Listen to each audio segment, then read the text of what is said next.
السلام علیکم السلام ورحمۃ اللہ نحمدہ ونصلی علی رسول الکریم اما بعد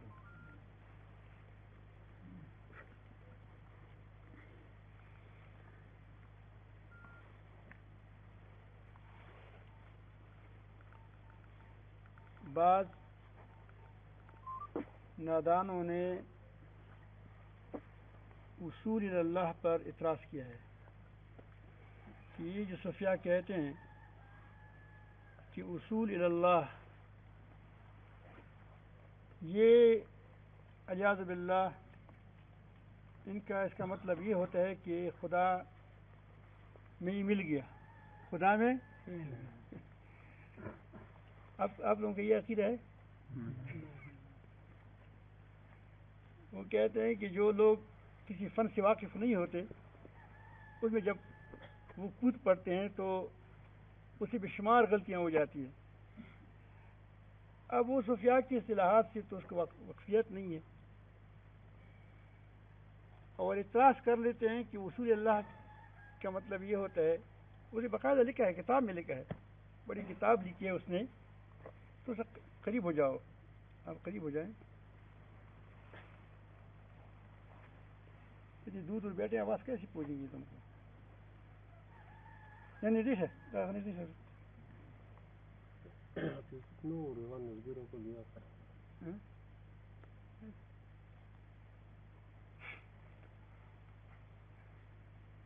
تو وہ کہتے ہیں کہ لکھتا ہے کہ یہ صوفیاء حلول کی قائل ہے اعوذ باللہ. وہ کہتے ہیں کہ گویا یہ آدمی خدا سے آیا ہے، خدا میں داخل ہوا، اور وہ پھر کبھی کبھی صوفیاء کے ایک آدھ ان اقوال سے، ان ارشادات سے دلیل پکڑتے ہیں جو لوگ مثال کے طور بیان کرتے ہیں. اللہ تعالیٰ جل جلالہ اپنی نور کی مثال مشکات سے دیتا ہے، قرآن مجید میں. مثال اس لیے ہوتا ہے کہ آدمی کو ایک بات ذہن میں قریب کر دیا جائے. اس کا مطلب یہ نہیں ہوتا کہ وہ عین ہی وہی مطلب یہی ہوتا ہے. مثلا بعض صوفیاء نے کہا کہ میں ایک قطرہ تھا، سمندر میں مل گیا تو کیا ختم ہو گیا. اب اس کا مطلب یہ نہیں تھا کہ میں اعوذ باللہ میں خدا کوئی جز تھا، سمندر سے نکلا تھا پھر خدا میں مل گیا. اس کا مطلب یہ اتنا ہوتا ہے کہ میری کوئی حیثیت نہیں تھی اور میں نے اپنی حیثیت کو ختم کر دیا، اپنی مرضی کو خدا کی مرضی میں گم کر دی. اب اس سے تم نے کہاں سے کہاں تک بات بنا لی. لیکن یہ وہ لوگ کرتے ہیں جس کی دل میں زیغ ہوتا ہے، کجی ہوتی ہے. اب اصول اللہ کا مطلب آپ سمجھو کہ آپ کا اصول اللہ کا مطلب کیا ہوتا ہے. ایسا ہو کہ تم پھر کسی کو کہہ تو سکو کہ ہم کہتے ہیں بھائی اب فلان اصول اللہ ہوا، واصل باللہ ہے. اس کا مطلب کیا ہے؟ یہ بات خوب سمجھ لیجیے. اصول اللہ کا مطلب یہ ہوتا ہے کہ آدمی کی عملی قوتوں، انسان کی قوائے عملی اور قوائے فکری. انسان کی دو قوتیں ہیں. فکری قوت ہے جس سے انسان سوچتا ہے، اور ایک عملی قوت ہے جس سے انسان کام کرتا ہے. قوائے عملی اور قوائے فکریہ پر اللہ تعالیٰ کی عظمت اور اللہ تعالیٰ کی محبت اس قدر غالب ہو جائے کہ اللہ تعالیٰ کی محبت اور اس کی عظمت اس کی فکری قوتوں کو، فکری توانائیوں کو اور عملی قوتوں کو اللہ تعالیٰ کی مرضی کے مطابق بنا دے. یہ اصول اللہ. سمجھ آئی بات؟ اس کو باقاعدہ مذاکرہ کرے آپس میں تاکہ یاد ہو جائے آپ کو. اصول اللہ باللہ کا مطلب یہ ہوتا ہے، اصول اللہ اصول باللہ، کہ آدمی کے قوائے عملیہ، عملی قوت، فکری قوتوں پر اور عملی قوتوں پر اللہ تعالیٰ کی عشق و محبت، اللہ تعالیٰ کی عظمت اس طرح غالب آ جائے کہ اس کی قوت سے، فکری قوتیں اور عملی قوتیں اللہ تعالیٰ کی مرضی کے مطابق بن جائیں. یہ کیا ہے؟ اصول اللہ. اس کے دوسرے معنی الفاظ دیگر کہ آدمی اپنی مرضی کو اللہ تعالیٰ کی مرضی میں ختم کر دے. جو خدا کی مرضی ہو اس کی مرضی میں اپنا مرضی کو ختم کر دے. اس کا نام کیا ہے؟ اصول اللہ. جس کو یہ آج ایک درجہ حاصل ہو جاتا ہے لوگ کہتے ہیں کہ واصل باللہ ہے. اس کا مطلب یہ نہیں کہ وہ خدا کے درجہ واصل باللہ ایک ہو گیا. اور یہ صوفیاء جو کہتے ہیں یہ ایک حدیث قدسی کا مفہوم ہے. دراصل وہ حدیث شریف ایسی ہے، مضبوط حدیث ہے، بخاری نقل کیا ہے، امام بخاری وغیرہ اور نقل کیا ہے. وہ حدیث ایسی ہے کہ نبی کریم صلی اللہ علیہ وسلم فرمایا ہے کہ اللہ تعالیٰ نے فرمایا ہے. اس کو حدیث قدسی کی گئی، یعنی اللہ تعالیٰ فرماتے ہیں کہ من عاد لی ولیا فقد آذنتہ بالحرب. جو شخص میرے دوست کے ساتھ دشمنی کرتا ہے میرا اس کے ساتھ اعلان جنگ ہے. خدا کے ساتھ جنگ کرے گا تو مار کا آئے گا.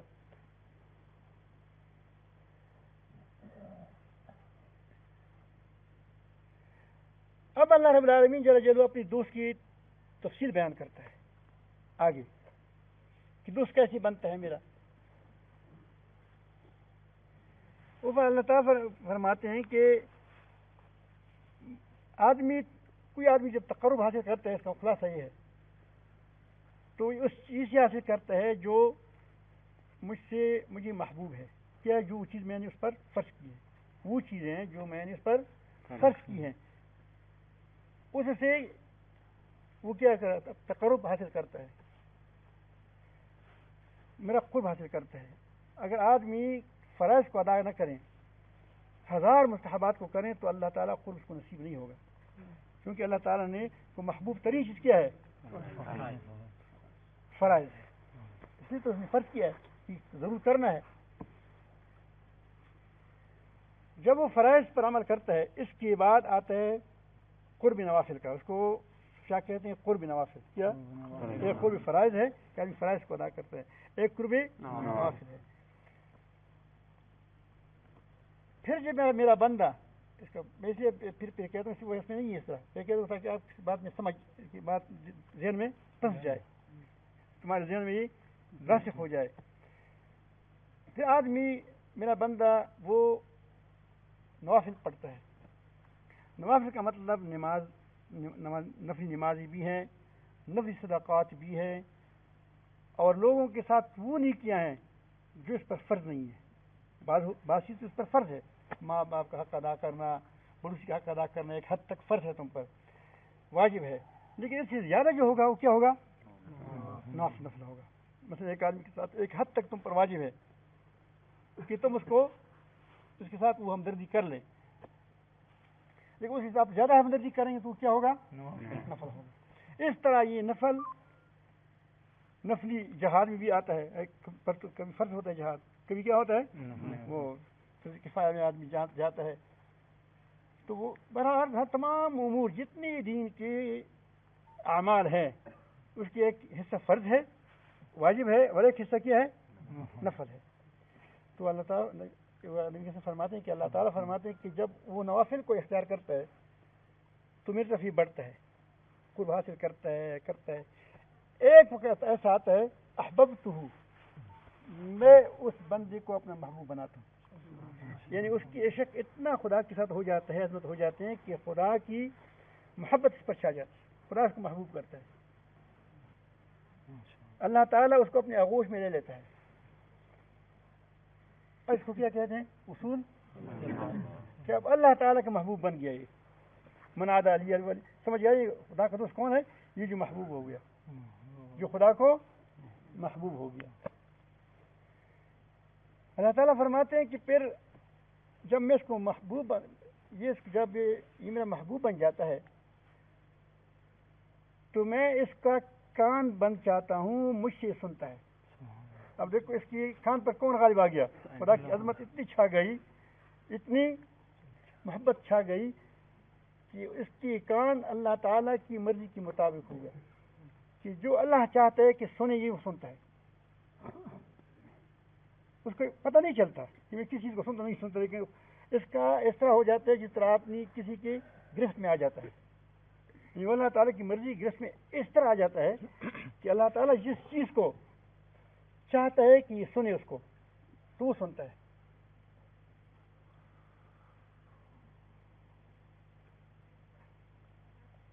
تو اسی چیز کو سنتے ہیں جو خدا کی مرضی کے مطابق ہوتا ہے. اور خدا کی شان وہ جو چیز جس کو اللہ تعالیٰ کو پسند نہ ہو اس کو نفرت ہو جاتی ہے. کبھی کبھی اچھی بات ہوتی ہے، واضح ہوتا ہے، لیکن اس سے بھاگتا ہے. اب اس کو معلوم نہیں ہوتا ہے کہ میں کیوں بھاگتا ہوں. دراصل مقصد وجہ یہ ہوتی ہے کہ وہ اللہ تعالیٰ کو پسند نہیں ہوتا. جب اللہ تعالیٰ کو پسند نہیں ہوتا، چونکہ ساتھ اللہ تعالیٰ کے ساتھ دوسری پکی ہے، تو پکی دوسری وجہ کی وجہ سے اس کو بھی پسند نہیں ہوتی. اب دیکھا ہوتا ہے کہ بعض دوست اتنے پکے ہو جاتے ہیں کہ ایک چیز بری لگتی ہے، دوسری کو پھر قدرتی طور پر وہ چیز بری لگتی ہے. ایک چیز سے اس کی شارٹ ہو جاتا ہے، وہ کہتے ہیں میرے بھی طبیعت نہیں لگتا، تم کو تمہارا کیوں نہیں لگتا؟ پتہ نہیں مجھے. تم جب پتہ چلتا ہے تو معلوم ہوتا ہے کہ ایک دوسرے کے ساتھ کیا ہو جاتا ہے، دشمنی ہوتی ہے. اب دیکھو دوستی میں ایسا ہوتا ہے تم کو معلوم بھی نہیں ہوگا، ایک آدمی ساتھ تمہیں قدرتی بوجھ ہوگا، پھر جب پتہ چلتا ہے تمہارا کوئی بہت اچھا محبوب دوست ہوگا، اس کے ساتھ کیا ہوگی، کٹی ہوگی. تو اللہ تعالیٰ کے ساتھ کٹی ہوتی ہے. تو یہ آدمی اس کو عادتی طور پر طبعاً اس کو پسند نہیں کرتا. سمجھ آئی بات؟ کان سے میں اس کا کان بن جاتا ہوں، میں اس کا کان بن جاتا ہوں، میں اس کا کان بن جاتا ہوں. اس کان سے یہ سنتا ہے. یہ نہیں کہ خدا کی اب یہ تو نبی کریم صلی اللہ علیہ وسلم کی حدیث ہے. اس کا مطلب یہ تو نہیں ہے کہ خدا کا کان انسان کان بن جاتا ہے. یہ مثال ہے. یہ کیا ہے؟ مطلب یہ ہے کہ اللہ تعالیٰ کی محبت اتنی چھا جاتی ہے کہ یہ بندہ خدا کی پسند کو اپنا پسند بنا لیتا ہے. خدا کی پسند کو، جو چیز خدا کو پسند ہوتا ہے اس کو پسند ہوتا ہے، جو خدا کو پسند نہیں ہوتا اس کو پسند نہیں ہوتا. ابراہیم علیہ السلام کو اللہ تعالیٰ کو پسند تھا کہ کہاں چلا جائے، ایک بار کہاں چلا جائے، آگ میں چھلانگ لگائے. جو فرشتے آئے، فرشتے کو تمہاری ضرورت نہیں ہے، چھلانگ لگاتا ہوں. یہ چھلانگ بھی اس کو پسند تھا، خدا کو پسند تھا. خدا کا پسند اس کا پسند. وہ کہتے ہیں کہ میں اس کا آنکھ بن جاتا ہوں، پھر وہ مجھ سے دیکھتا ہے. مطلب ہے کہ وہ اسی طرف اس کا نظر جاتا ہے جہاں خدا خوش ہوتا ہے، خدا کو پسند ہوتا ہے. اس طرح وہ میں اس کا زبان بن جاتا ہوں. وہ بولتا ہے جو مجھے پسند ہوتا ہے، اس سے نکلتا ہے وہی بات ہے. اس طرح وہ کہتے پھر میں اس کا ہاتھ بنتا ہوں، اس کو وہ ہاتھ لگاتے ہیں جہاں اللہ پسند کرتا ہے. تو گویا اس کی دیکھو قوائی فکری اور قوائی عملی پر اللہ تعالیٰ کی عظمت اور اس کی محبت اس قدر چاہ گئی کہ یہ سب قوائی فکریہ کو، قوائی عملیہ کو اللہ تعالیٰ کی مرضی اور پسند کے مطابق بنا دیا. یہ اصول باللہ ہے. یہ حدیث ہے، یہ میں نے پہلے آپ کو بتائی تھی. وہ ہماری بات میں تو گڑبڑ ہو سکتی ہے، لیکن تو حدیث صحیح ہے. اللہ تعالیٰ نبی کریم فرماتے ہیں کہ اللہ تعالیٰ فرماتے ہیں کہ یہ آدمی یہ جب مجھے سوال کرتے ہیں تو میں اس کو پورا کرتا ہوں. جس صورت میں مختلف ہوتی ہے، یا فوری دوں یا بعد میں دوں یا قیامت میں اس کے لیے ذخیرہ کروں، میں مانتا ہوں اس کے بعد اس کو سوال کو رد نہیں کرتا. اور جس چیز سے مجھ سے پناہ مانگتا ہے کہ یار اس سے مجھے بچا دو، میں اسے بچاتا ہوں. ایسا آدمی مشکل حالت میں کہتے ہیں یار مجھے تو اس سے بچاؤ، خدا اس کو بچا دے کہ آ جاؤ، گود میں لے لیتے رحمت کی گود میں. آگے عجیب جملہ فرماتے ہیں کہ یہ بندہ جو ہوتا ہے، یہ اس کی ہر بات میں مانتا ہوں. ایک بات میں مجھے وہ یہ اللہ تعالیٰ میں تردد نہیں ہوتا، لیکن یہ اللہ تعالیٰ اپنی اس کی محبت کا ایک عجیب صورت میں اظہار کرتا ہے کہ یہ میرا بندہ موت کو پسند نہیں کرتا اور موت سے اس کا کوئی خلاصی نہیں ہے. اب بھی اس کو کس طرح راضی کیا جائے موت پر.